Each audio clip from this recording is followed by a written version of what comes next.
19-year-old Passion Watkins is being held here at the Bibb County Jail, charged with malice murder, aggravated assault, feticide, and cruelty to children after allegedly trying to strangle her 11-year-old stepbrother, supposedly shooting and killing her stepmom. All the evidence points to her doing what she did.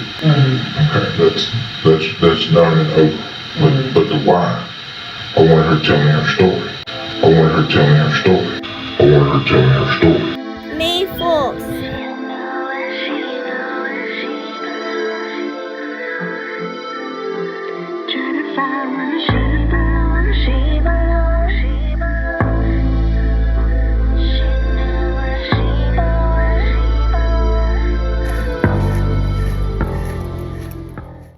Macon, Georgia, a city known for greatness such as James Brown and Little Richard, is now also known for one of the most horrific crimes.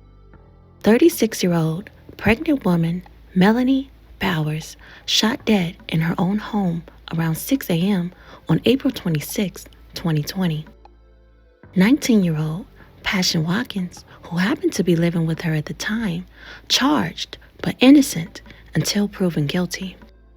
First things first, the story is definitely not as black and white as mainstream media portrayed it to be. In order to understand what might have went on in that house leading up to Melanie's death, we have to start from the beginning.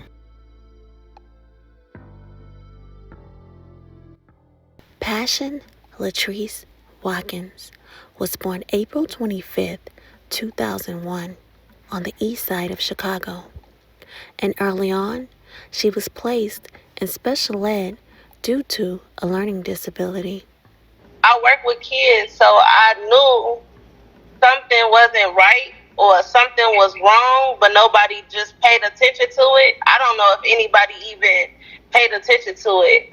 Unfortunately, however, being a student behind were the least of the many challenges she faced as a child.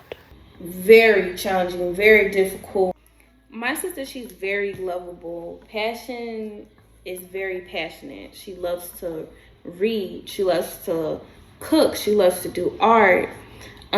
She just had that natural vibe to her that make you want to get to know her. That's just passion. She just brings that energy towards people. My first impression of Passion, that she was a very shy, soft-spoken young lady. When we was young, we had a very hard time. Our parents was like in an abusive, toxic relationship. It came to a point where our mother wasn't mentally capable of taking care of us. So your mom would ask, the people in the family to babysit. And she would leave y'all on us for weeks, a month or two, and would not come and get y'all. We would have to search her down. It would take her a while for her to come and get y'all. And this didn't just happen with you, Precious, Passion, and Lawrence. Every single one of y'all, this happened with all of y'all. I had read in the blog, in the articles, it said that it was talking about how Melanie, she was our stepmother.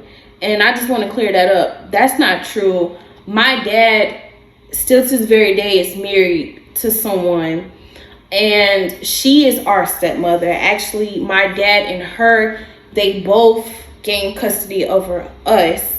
They also had a difficult relationship, toxic, and there'd be some times where she would be like, no, get your 3 kids, get out of my house. So we was staying in shelters, and the shelters was rough.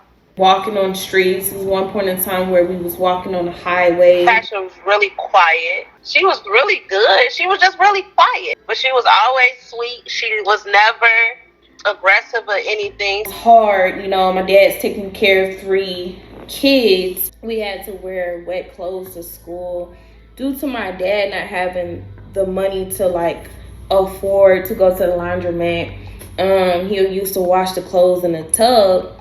For several years, the Watkins bounced around from parts of Illinois, Indiana, Wisconsin, and Minnesota. 2017, before Macon, Georgia, we was living in Minnesota in Inver Grove Heights. At the time, it was My dad, his girlfriend, Lawrence, me, Passion, and my two little sisters. Everybody was overwhelmed. We all wanted to move somewhere new. We was all getting tired of Minnesota. So we were supposed to move on the outside of Atlanta. That didn't happen. We had ended up finding a home in Macon, Georgia. It was the only thing available at the time. We thought that, moving to this house, everything was going to be good. We was going to leave past situations in the past in Minnesota and start fresh, start new. Shortly after, Passion's father met Melanie and began dating. Allegedly, although several sources say that Passion's father wasn't the only man in Melanie's life at the time, when she gotten pregnant, Passion's father claimed the child to be his anyway. Later on, Melanie and Passion's father thought it was a good idea for Passion to move in with Melanie. Now let's get into it.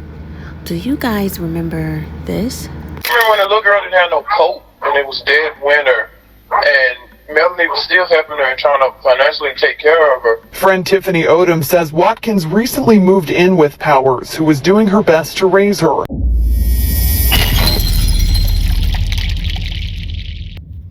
Now let's really get into it. Before Passion moved in with Melanie, she had everything she needed. Somehow her things started to slowly disappear. She only lived with Melanie a few months, so where did all her things go? And the part about her helping to raise her? Come on, you're really killing me. She was an 18-year-old high school student who barely knew Melanie. And when there was things that she needed, her sister provided that for her, not Melanie. She didn't really have that much clothes, and the clothes she did have was ripped. She didn't really have no shoes or anything like that. But I noticed that she had a lot of dresses. Passion don't wear dresses like that. And she would buy Passion like necklaces, perfume and stuff like that, like kind of dress her up. And that was like weird to me because I know what my sister wear and she don't really wear stuff like that. Very strange. Had me feeling like this is not right. What's going on here? Melanie sent my sister away to go stay with one of Melanie's friends. I don't know this woman. I never met her. I never saw her before. I didn't even know where my sister was. It was just weird because it was like, what's going on? Is she okay? She's telling us that Passion was there for like a month or two. But the whole time, my sister only stayed there for like a week or two. I have a question. Why would Melanie lie to Passion's family about where Passion was at the time? What was she hiding? I thought she was supposed to be taking care of her. And at some point, when she was in Melanie's care, Passion was missing for a few days, leaving her family very worried, and they found her in an abandoned home. I would start to notice that my sister was coming home late from school. She was talking to someone. She didn't say much about him. I didn't know his age or anything at the time.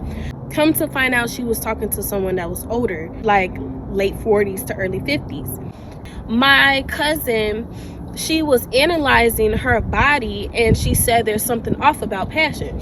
And I was like, I didn't know what it really was. She felt that my sister was being drugged. Melanie and this guy that my sister was talking to, they was associates, hanging with him. This man was giving my sister alcohol, and he also was putting pills and drugs in her alcohol. Also, this man was having her do sexual things with him and others. So he was taking my sister's personal information and trying to get some government benefits off of it. This man took my sister to abandoned homes, taking her phone, and I was calling Passion phone. Passion wasn't picking up her phone. Melanie, she had picked up the phone, and I was like, why don't Passion have her phone? Melanie, she knew about this.